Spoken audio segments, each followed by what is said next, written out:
हिवाळ्यात हातापायांना वांब येत आहेत, यावर उपाय काय? माझी त्वचा खूपच कोरडी बनली आहे, त्यावर सोल्युशन काय? मला दातांच्या मजबूतीसाठी काय करता येईल? या आणि अशा अनेक प्रश्नांचं उत्तर एकच, तिळगुळ. ते कसं? असं म्हणतात की गोड बोलणाऱ्याला कोणतंही काम अशक्य नाही, परंतु तरीही माणसं गोड बोलत नाहीत. काही ना काही कारणाने आपले कोणाशी ना कोणाशी तरी खटके उडत असतात. मग ते प्रवासामध्ये कंडक्टरबरोबर असो की ऑफिसमध्ये बॉसबरोबर, एकदम खडाजंगी, कोणी कोणाला ऐकत नाही. अहो, बाहेरचं कशाला, घरातलं घ्या ना. तुम्ही 3 शिट्ट्यानंतर गॅस बंद करू नका आणि मग पहा. आता काही ठिकाणी ऐकावंच लागतं, त्याला पर्याय नाही. असो, पण मग ह्या सगळ्या कटुतेवर उपाय म्हणूनच की काय आपण सण उत्सव साजरे करत असतो. आता मकर संक्रांतीचंच पहा ना. पण मग नुसतं तिळगुळ खाऊन किंवा तिळगुळ देऊन माणसं गोड बोलतात का? माहीत नाही. मग कशाला खायचा तिळगुळ? तिळगुळ खाण्याने काय होईल किंवा तिळगुळ खाण्याचे काय फायदे आहेत? पाहूया तिळगुळाचे आयुर्वेदिक गुणधर्म.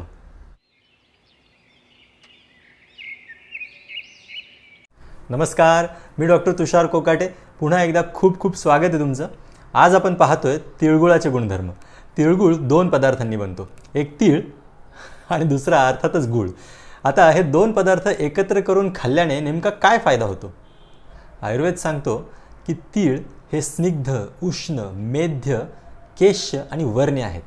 गुळाच्या बाबतीत जुना गूळ हा हृदयाची शक्ती वाढवतो. तसेच आयुर्वेद सांगतो की तो पथ्यकर आहे. गूळ खाल्ल्याने रक्ताची सुद्धा वाढ होते. मुळात तिळगुळाचे फायदे पाहण्याआधी मकर संक्रांत कधी येते ते पहा. आता तुम्ही म्हणाल त्यात काय, ती 14 किंवा 15 जानेवारीला येते, त्यात काय नवीन? तसं नाही. त्यावेळेस नैसर्गिक परिस्थिती काय असते? वातावरणामध्ये थंडीचा कडाका वाढलेला असतो.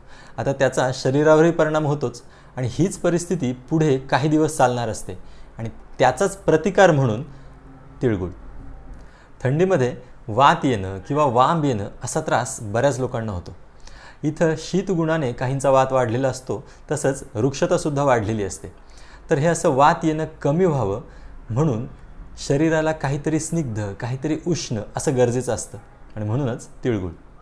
ह्याच थंडीच्या दिवसांमध्ये केसांच्या समस्यासुद्धा खूप वाढलेल्या असतात. डॅन्ड्रफ तर एवढा वाढलेला असतो की काही विचारूच नका. केस झपाट्याने गळू लागतात, केसांना फाटे फुटू लागतात. आता डोक्याचं वाळवंट होतं की काय असं वाटायला लागतं. इथं गरज असते तिळासारख्या केशच्या औषधाची, इथं गरज असते स्निग्धतेची आणि म्हणूनच तिळगुळाची. आता जे हाल केसांचे तेच हाल त्वचेचे सुद्धा झालेले असतात. वृक्ष, कोरडी, भरभरीत स्किन, टाचांच्या भेगा, उकललेला चेहरा, फाटलेले ओठ. आता हे सगळं जर थांबवायचं असेल तर इथे गरज असते स्निग्धतेची, माधुर्याची, आणि ती गरजसुद्धा तीळच भरून काढतात. कारण आयुर्वेद सांगतो की तीळ हे वर्ण्य आहेत, स्निग्ध आहेत. त्यामुळे हिवाळ्यातील त्वचेच्या काळजीसाठी सुद्धा तिळगुळच. थंडीच्या या दिवसांमध्ये हृदयविकाराचं प्रमाणसुद्धा वाढलेलं दिसतं. आता मागे सांगितल्याप्रमाणे गूळ हे हृदयाची शक्ती वाढवतात. त्यामुळेच तर थंडीच्या या दिवसांमध्ये तिळाबरोबर गुळाची योजना नसेल कशावरून? याशिवाय तीळ हे मेध्य म्हणजे बुद्धिमत्ता वाढवणारे सुद्धा आहेत.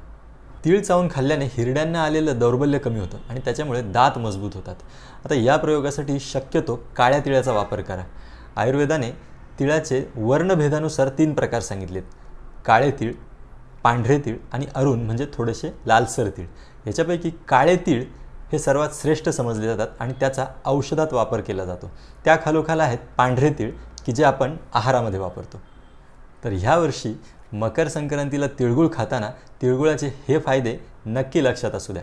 कसं आहे ना, हे सण, उत्सव, परंपरा हे आपल्या मनामनातील प्रेम, स्निग्धता, ओलावा हे तर वाढवतच असतात, परंतु आपल्या शरीरालासुद्धा स्निग्धतेचा अभाव जाणवणार नाही याची काळजी तिळगुळ घेणार आहेत.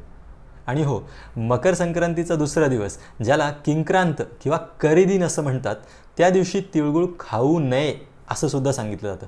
आता याचं धर्मशास्त्रीय कारण त्यातले विद्वान सांगू शकतील, परंतु आयुर्वेदाच्या दृष्टिकोनातून मी एवढंच म्हणेल की इथं अति सर्वत्र वर्जेत हे सूत्र असावं.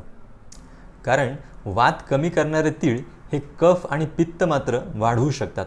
तसेच गूळ जर जास्त प्रमाणात खाण्यात आला तर तो कृमिविकार आणि मेदोविकार देऊ शकतो, अर्थात जास्त प्रमाणात खाण्यात आला तर. थोडक्यात मध्यम मार्गाचा अवलंब करा आणि थंडी असेपर्यंत योग्य प्रमाणात तिळगुळाचं सेवन करा. आणि हो, गोड खाण्यावर मर्यादा असू शकतात, गोड बोलण्यावर नाही. तेव्हा तिळगुळ घ्या आणि गोड बोला. धन्यवाद.